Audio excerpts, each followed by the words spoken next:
Hello and welcome to day 14 of the 20-day countdown to Juneteenth 2020. Today I will be providing some highlights on the Museum of African History and Culture in Washington, D.C. It opened in September 2016. If you've not made a trip to the museum, you're missing a very mesmerizing experience. I strongly recommend families, children, just anyone and everyone to please go to this museum.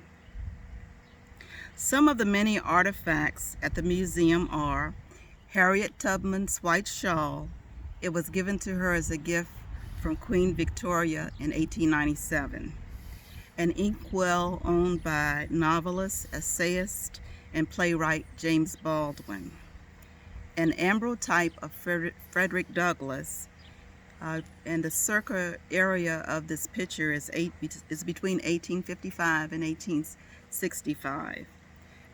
There's also a piece of the stained glass rosette from the bombed church window of the 16th Street Baptist Church of Birmingham, Alabama.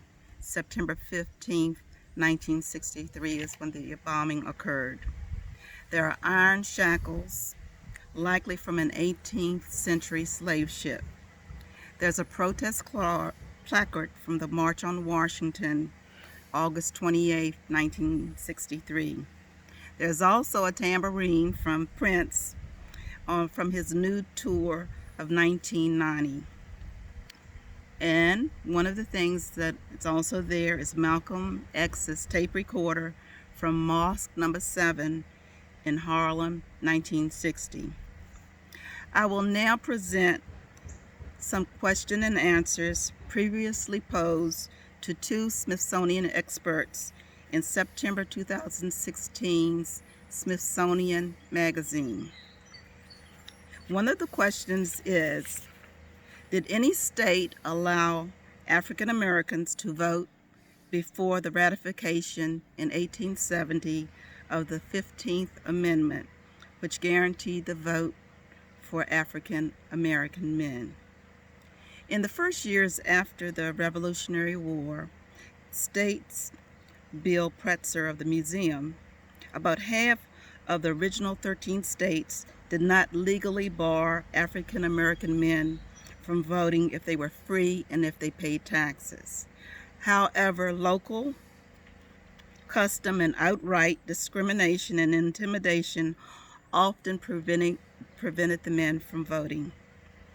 But by the mid-19th century, only 5 states, Maine, New Hampshire, Vermont, Massachusetts, and Rhode Island, out of more than 30, extended the vote to black men. Iowa and Minnesota did so in 1868.